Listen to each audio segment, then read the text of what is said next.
Jai-Ho pulled the heavy box from his car and sighed. Moving day was always tiring.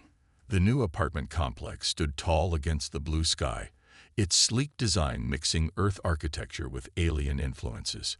It was one of the first mixed-species buildings in Seoul, part of Earth's effort to welcome members of the Galactic Coalition. As a biochemist, Jai-Ho had jumped at the chance to live here. The rent was higher than he wanted to pay, but the opportunity to interact with alien species daily was worth it. His research at the university could benefit greatly from such close contact. "Need help with that?" a melodic voice asked from behind. Jai-Ho turned and nearly dropped his box. Standing before him was clearly not a human. The being had pale blue skin that seemed to shimmer with subtle patterns of light. At least Jai-Ho assumed she was female. Eyes were large and completely black, but somehow warm and friendly. "I'm fine, thank you," Jai-Ho managed to say, feeling suddenly self-conscious about his sweaty t-shirt and messy hair. "I'm Neri," she said, extending a slender hand with 6 fingers. "I moved in last week. Apartment 12B. "Jai-Ho," he replied, carefully shifting his box to shake her hand. Her skin felt cool and surprisingly soft. "I'm in 12A. Looks like we're neighbors." As they touched, Jai-Ho felt an odd sensation, like a gentle wave of clarity washing over his mind. His usual social awkwardness seemed to fade, and words came more easily. "Are you a luminary?" he asked, remembering pictures from the news. "I've read about your species, but never met one in person." Neri smiled, small lights flickering beneath her skin around her cheekbones. "Yes, I am. One of the first to take residence on Earth.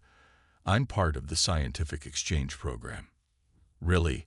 I'm a biochemist at Seoul National University," Jai-Ho said, feeling unusually confident. "What's your field?" "Xenobiology with a focus on comparative nervous systems," Neri replied. "Perhaps we could discuss our work sometime." Jai-Ho nodded eagerly. "I'd like that." Over the next week, Jai-Ho found himself constantly looking for excuses to run into Neri. Each time they spoke, he experienced that same strange clarity. His mind worked faster, his social anxiety disappeared, and he felt more confident. At the university lab, Jai-Ho's colleague Ta-Young noticed the change. "What's gotten into you lately?" Ta-Young asked. "You're practically glowing, and you haven't knocked over a single beaker this week." Jai-Ho shrugged. "Just feeling good, I guess." But in truth, he suspected it had something to do with Neri. The effects seemed strongest when he was near her and faded several hours after they parted. One evening, Jai-Ho invited Neri over for dinner to thank her for helping him settle in.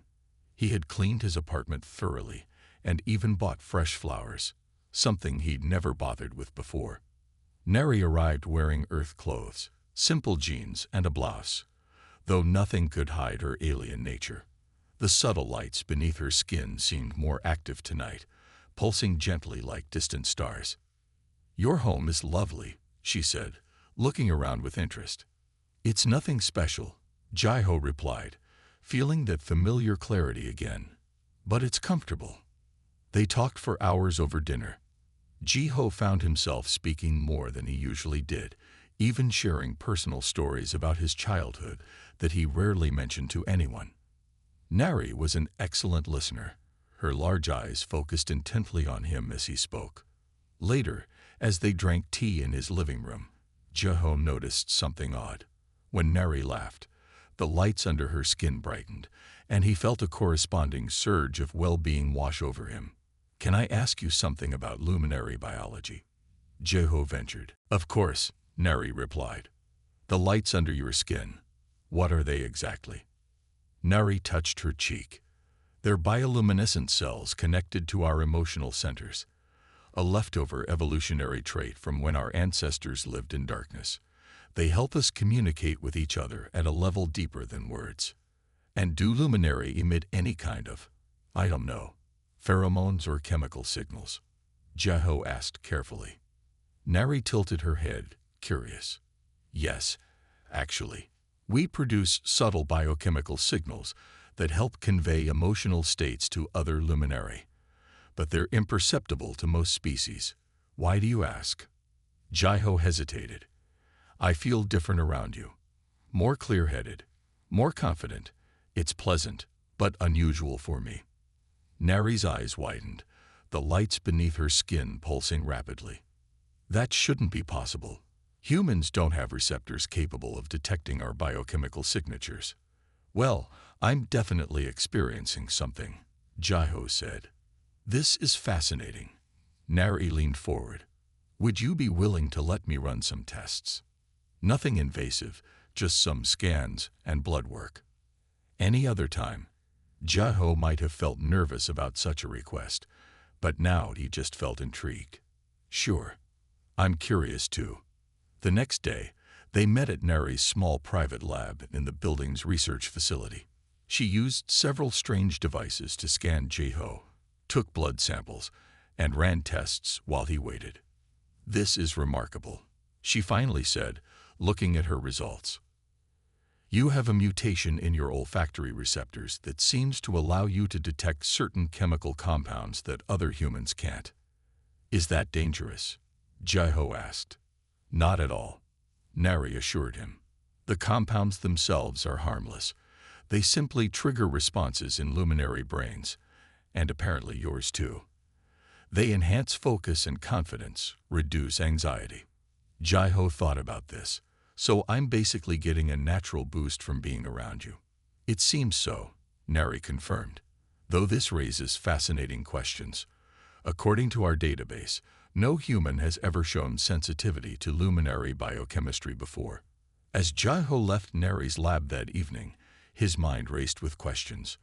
Was he unique, or were there other humans with similar mutations? What did this mean for human-alien interactions? And why did he feel so drawn to Nari beyond just the biochemical effects? Walking into his apartment, Jaiho made a decision.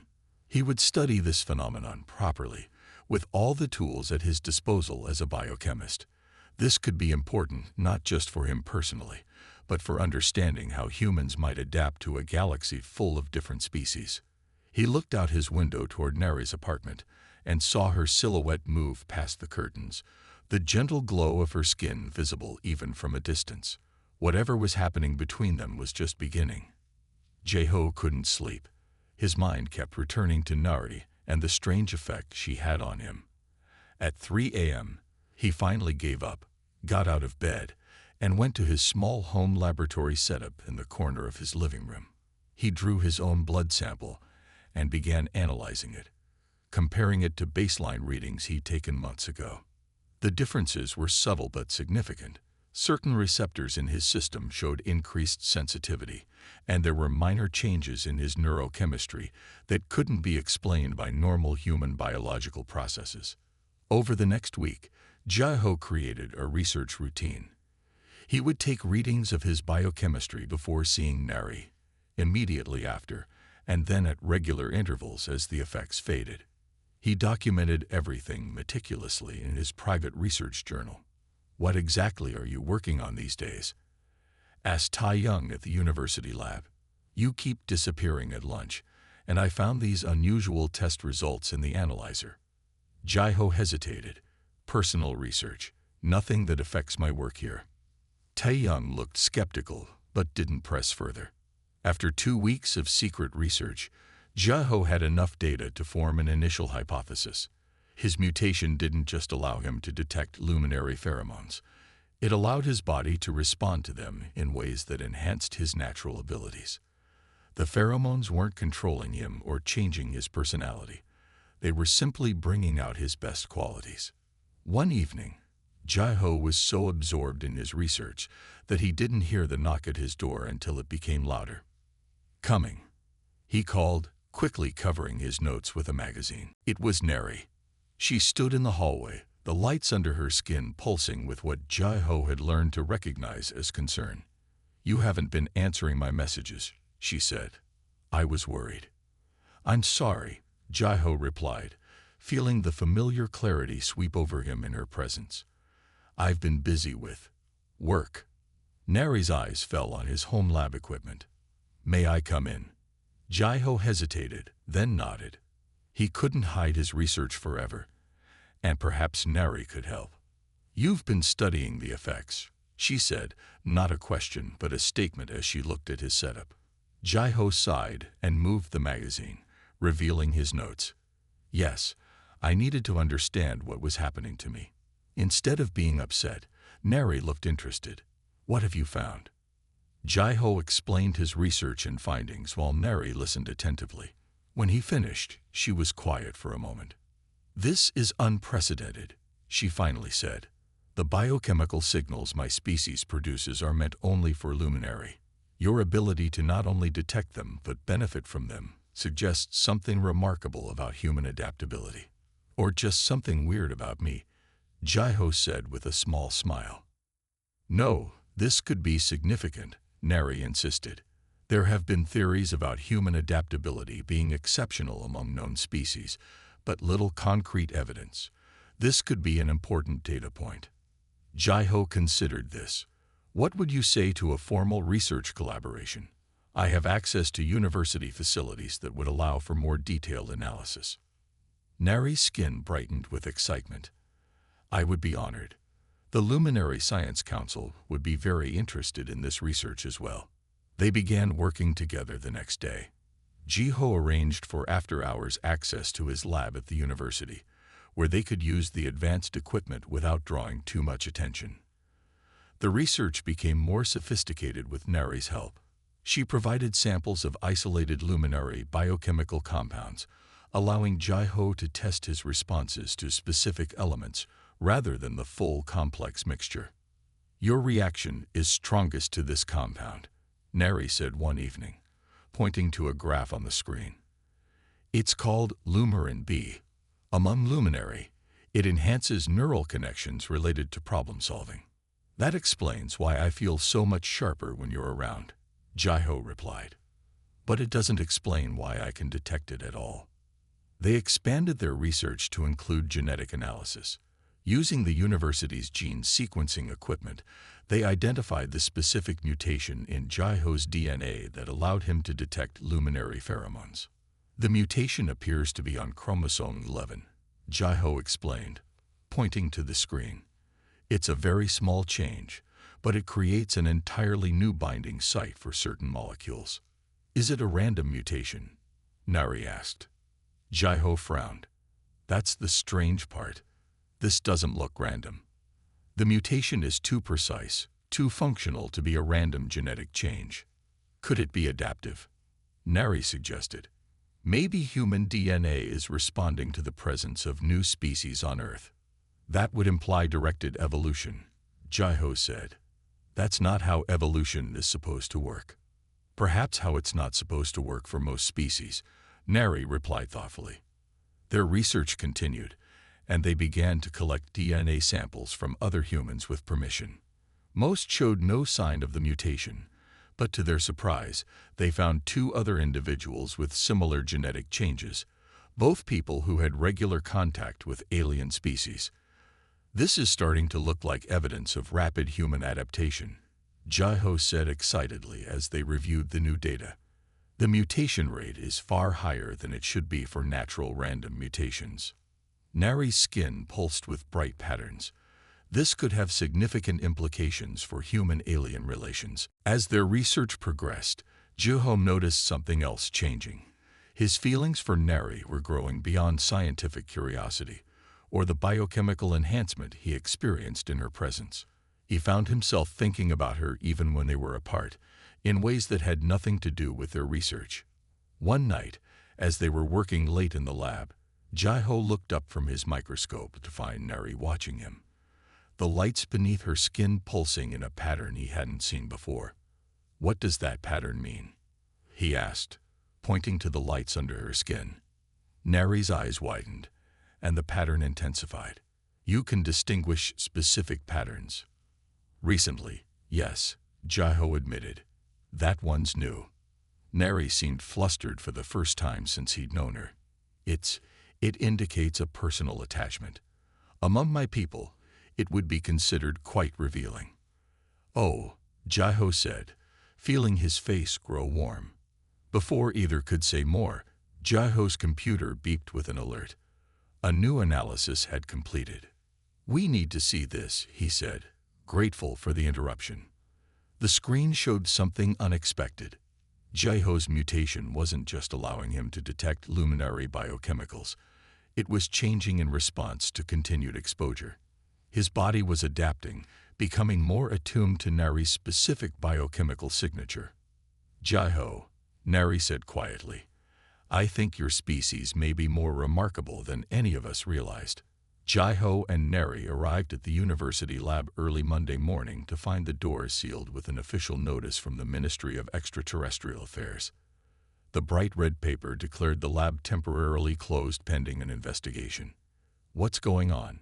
Jaiho asked, trying to peer through the window. All their equipment and research materials were still visible inside. "I received a message last night," Nari said, her skin dimming with concern. "The Luminary Council requested updates on our research. I sent them our preliminary findings as a courtesy. I didn't think it would cause problems." Jaiho's phone rang. It was Professor Park, the head of his department. "Jaiho, what have you gotten yourself into?" Professor Park's voice sounded strained. "I have government officials and alien diplomats asking about unauthorized xenobiological research in our facility. Why didn't you file the proper permits?" "I didn't think we needed special permits for basic biochemical analysis," Jaiho replied, his heart sinking. "We weren't doing anything dangerous." "The Coalition Embassy disagrees. Be in my office in 1 hour." An hour later, Jaiho and Neri sat across from Professor Park and two stern-looking officials, one human from the ministry and one tall, gray-skinned alien with multiple eye stalks, who introduced himself as Representative Cole from the Galactic Coalition Security Council. "Your research has triggered several diplomatic alerts," the human official, Director Kim, explained. "Studies involving cross-species biochemical interactions require special oversight." "We were simply documenting an unusual phenomenon," Jaiho argued. "Nothing harmful." Representative Cole's eye stalks swiveled toward Jaiho. "Unusual is precisely what concerns us. Your findings suggest that humans might develop resistance or sensitivity to biochemical signatures from other species. This has security implications." "Security implications?" Jaiho asked, confused. Director Kim leaned forward. "Several coalition species use subtle biochemical signatures in diplomatic situations. It's not mind control, but it helps create a calm atmosphere for negotiations. If humans are developing ways to detect these signatures, it would be like suddenly being able to read someone's hidden notes during a poker game," Professor Park added. "That's not what's happening," Nari interjected. "Jaiho's mutation is extremely rare. It's not a threat." "Perhaps not yet," Representative Cole said. "But your data shows the mutation rate increasing among humans who have regular contact with other species." The meeting ended with a clear directive. Their research was suspended pending a full diplomatic review. The lab would remain sealed, and they were forbidden from continuing their work elsewhere. As they left the building, Jaiho felt a mix of frustration and worry. "This is ridiculous. Our research could help improve cross-species understanding, not harm it." "The Coalition is cautious by nature," Nari replied, walking close beside him. "Many species took centuries to develop trust in interspecies relations. Humans have only been part of the galactic community for 15 years. Jaiho's phone buzzed with a news alert. He stopped walking as he read the headline. "Aliens using mind-controlled Siki Mikhails on humans, says Earth First Giroep." He showed the screen to Nari. "This is bad. Someone leaked information about our research." The article quoted an anonymous source claiming that alien pheromones were being used to manipulate humans, citing research from Seoul National University as evidence. The extremist group Earth First was using the leak to fuel anti-alien sentiment. "We need to correct this," Jaiho said firmly. "Our research shows the exact opposite. that humans are naturally adapting to alien presence, not being controlled by it. Before they could discuss further, Ju-ho received another call, this time from Tai-young.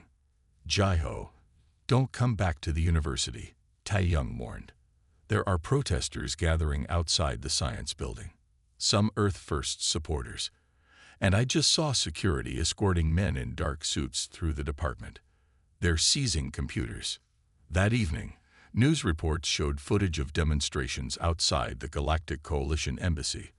Earth First protesters carried signs with slogans like "No Alien Mind Control" and "Protect Human Purity." Ji-ho and Neri watched from his apartment, horrified at how their research was being twisted. "This is getting dangerous," Neri said quietly. "Perhaps I should return to the luminary homeworld until this settles down." "No," Ji-ho replied firmly, surprising himself with his conviction.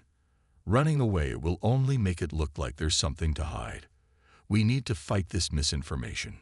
A knock at the door made them both jump. Ji-ho approached cautiously and checked the security viewer. It was Tai-young, looking nervous. "I brought what I could salvage," Tai-young said once inside, handing Ji-ho a small hard drive. "I copied your research data before they took the computers. I don't know what's going on, but I trust you more than those government types."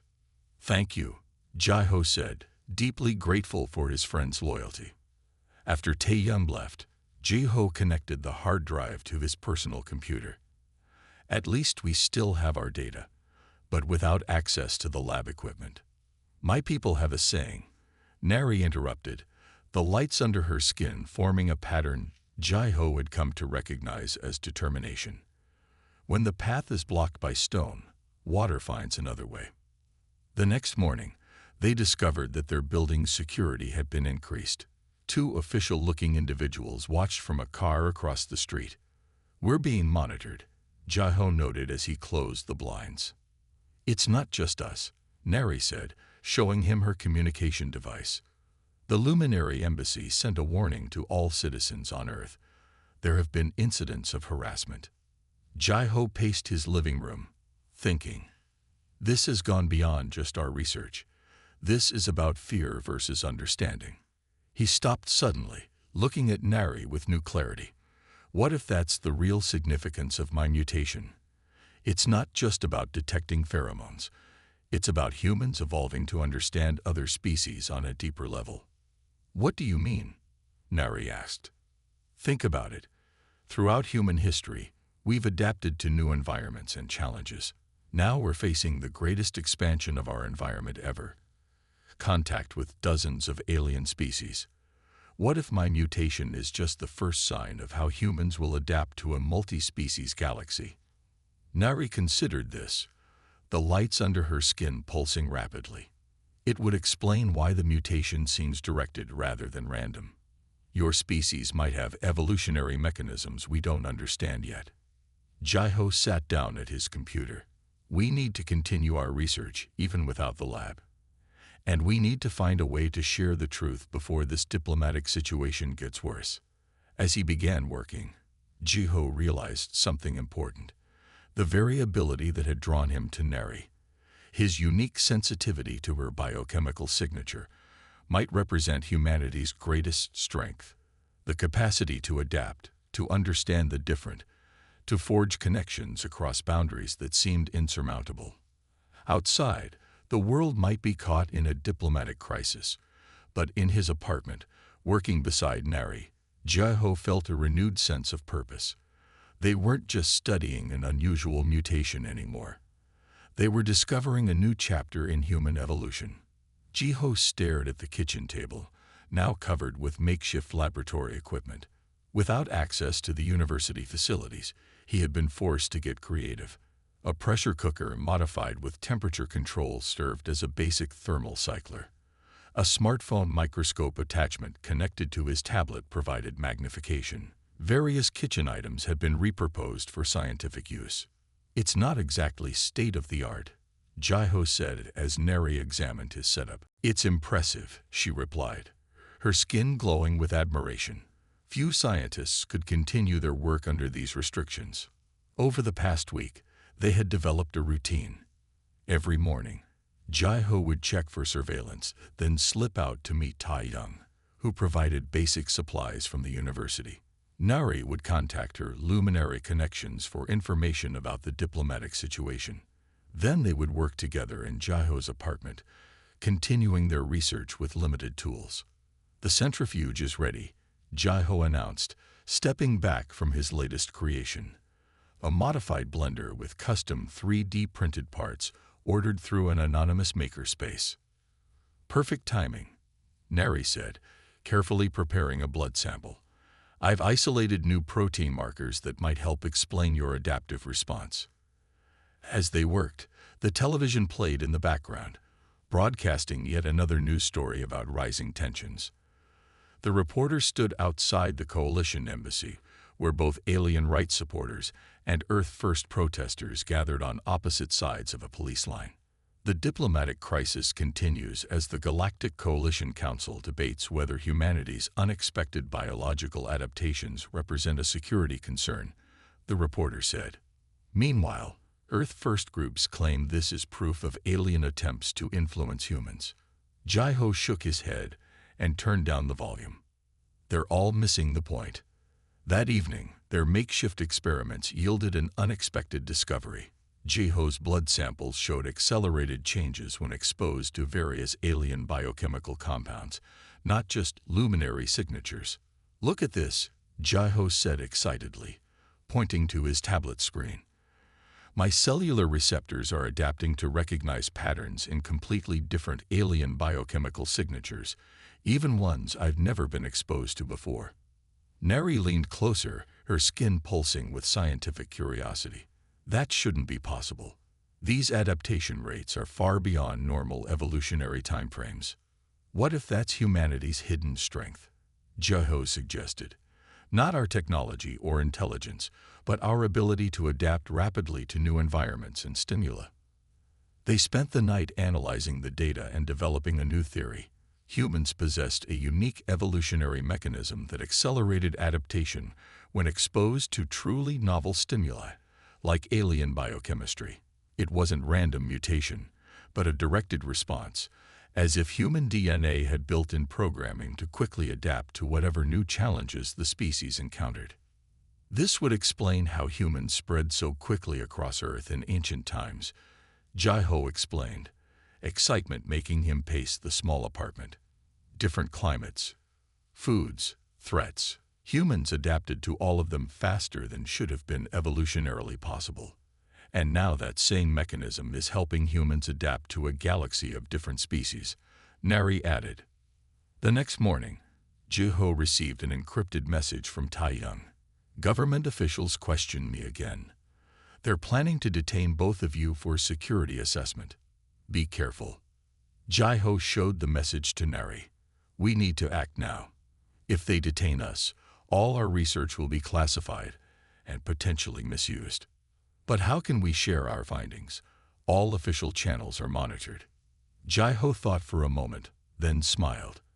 "We don't need official channels. We need the scientific community." Using anonymous accounts and secure connections provided by sympathetic luminary contacts, they prepared a comprehensive research paper with all their data. Instead of submitting it to journals, they sent it directly to hundreds of respected scientists across Earth and the Coalition. "Even if they silence us, the data will be out there," Jai-ho said as he hit send. "Scientists will replicate our findings, verify our conclusions." They waited anxiously for responses. Within hours, their inboxes began filling with replies from scientists around the world and beyond. Many were skeptical, but interested. Others immediately recognized the significance of their findings. By evening, scientific forums were buzzing with discussion of their paper. Several prominent researchers had already confirmed some of their basic findings using their own facilities. "It's working," Nari said, her skin glowing brightly with excitement as she scrolled through responses. "The scientific community is listening." A notification popped up on Jai-ho's screen, a request for a secure video conference from Dr. Hannah Kim, the head of the International Xenobiology Commission and a respected advisor to Earth's diplomatic team. "Should we accept?" Jiho asked nervously. "We have nothing to hide," Neri replied. Dr. Kim's stern face appeared on screen. "Dr. Park, Ms. Neri, your research paper has caused quite a stir in scientific circles. We apologize for the unorthodox distribution method," Jiho began. "But no apologies necessary," Dr. Kim interrupted, her expression softening. "Your approach was problematic from a protocol standpoint, but I understand why you felt it necessary. Your findings are too important to be buried in bureaucracy or political maneuvering." She explained that the Commission had been monitoring their situation and had concerns about how both Earth and Coalition authorities were handling it. Their research presented a new perspective that could diffuse tensions rather than inflame them. "We would like to invite you both to present your findings to a joint Human-Alien Scientific Commission tomorrow," Dr. Kim said. "With proper scientific context, we believe your research could actually improve diplomatic relations rather than damage them." The next day, Jiho and Neri stood before the Commission in a secure conference room at the International Science Center. Scientists from 12 species and government representatives from both Earth and the Coalition listened as they presented their findings. "The evidence suggests that humans aren't being manipulated by alien biochemistry," Jiho explained, showing slides of his data. "Instead, we're rapidly evolving to understand it. This isn't a threat. It's a bridge." Neri continued. "What Jiho's mutation represents is humanity's unique evolutionary response to contact with new species. Instead of developing defenses against us, humans are developing ways to understand us." As questions came from the audience, Jiho noticed the tension in the room gradually easing. The Earth-first narrative of alien manipulation was being replaced by scientific evidence of human adaptability. The Coalition representatives seemed less concerned and more intrigued by humanity's unusual evolutionary mechanism. After hours of scientific discussion, Dr. Kim addressed the room. "It appears we've been approaching this all wrong. Human adaptability isn't a security threat. It's potentially one of the most valuable traits any species could bring to the Galactic Coalition." As the formal session ended, Jiho and Neri were approached by representatives from both Earth and Coalition Security Councils. "We may have overreacted," the Earth representative admitted. "Your research will be declassified, and your lab access restored." The Coalition representative added, "We would like to establish a new research initiative focused on human adaptive capabilities, with both of you as primary investigators, if you're willing." As they left the center, the protesters who had gathered outside were now listening to scientists explaining the real implications of the research. The narrative was changing from fear to fascination. "We did it," Jiho said, feeling the weight of the past weeks lifting from his shoulders. Neri's skin glowed with a pattern he now recognized as joy. "No, Jiho, you did it. Your human ingenuity found a way forward when all paths seemed blocked." 6 months after their presentation to the Scientific Commission, Jiho stood before a much larger audience in the Grand Assembly Hall of the Galactic Coalition headquarters. Representatives from over 200 species filled the vast chamber, their attention focused on the human scientist who had changed how the galaxy viewed humanity. "The data is clear," Jiho explained, pointing to the holographic display behind him. "What began as one mutation in one human has now been documented in over 500 individuals across Earth. Humans who regularly interact with alien species are developing specific adaptations that allow for deeper understanding and communication." Neri stood beside him, her skin glowing with proud patterns as she added, "This phenomenon is unique among all known sentient species. While most evolve defensive mechanisms when exposed to new biological influences, humans evolve connective ones." The discovery had been named adaptive senescence, and it had transformed humanity's position within the Galactic Coalition. What began as a diplomatic crisis had become humanity's greatest contribution to interstellar relations. After the presentation, Jiho and Neri met with the Coalition High Council in a private chamber. The 7 members represented the oldest and most advanced species in the galaxy. Your work has significant implications, said Elder Vex, a being composed of what appeared to be shimmering energy.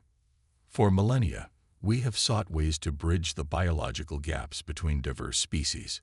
Humans may provide the key we have long sought. The Council had a proposal: establish an Earth-based Xenodaptation Institute with Jaiho and Nari as joint directors. The facility would study human adaptive capabilities and train humans with these mutations to serve as intermediaries in complex diplomatic situations across the galaxy. We believe humans may be a keystone species, Elder Vex continued, one that helps bind together the diverse biological tapestry of our galactic community. As they left the council chamber, Jiho felt overwhelmed by how far they had come from his small apartment laboratory. "Did you ever imagine this when you moved in next door to me?" he asked Nari as they walked through the soaring corridors of the Coalition headquarters. "Never," she admitted, her skin patterns shifting to a configuration Jiho had come to recognize as affection. "I was simply a luminary scientist hoping to learn about Earth culture."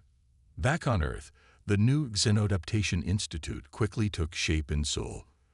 The gleaming facility combined laboratories, training centers, and residential areas for both humans and aliens. Students and researchers from across Earth and the Coalition applied in record numbers. On the day the institute officially opened, Jeho stood with Nari in their new joint office, looking out over the campus. "Minji's latest test results came in," Jeho said, referring to one of their most promising students. "Her adaptation to cerebian biochemistry is developing even faster than mine did with luminary signatures. And Hum's sensitivity to Vraxian emotional states is unprecedented," Nari added. "He can distinguish 53 distinct emotional patterns through their biochemical signatures alone." Their research had expanded far beyond Jiho's initial mutation. They had discovered that human children raised in multi-species environments develop these adaptive capabilities naturally, without needing genetic mutations. It seemed that human developmental biology had a built-in flexibility that was only now being fully expressed. One afternoon, as they supervised a training session between human students and visiting Draxian diplomats, Jiho noticed a familiar face entering the observation room. "Professor Park," he said with surprise, greeting his former department head.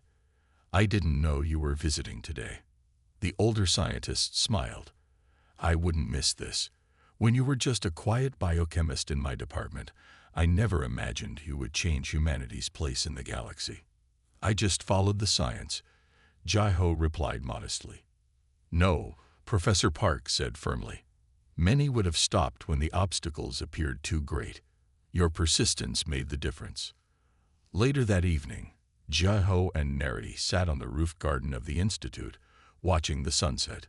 Their relationship had deepened alongside their professional partnership, crossing boundaries that once seemed insurmountable.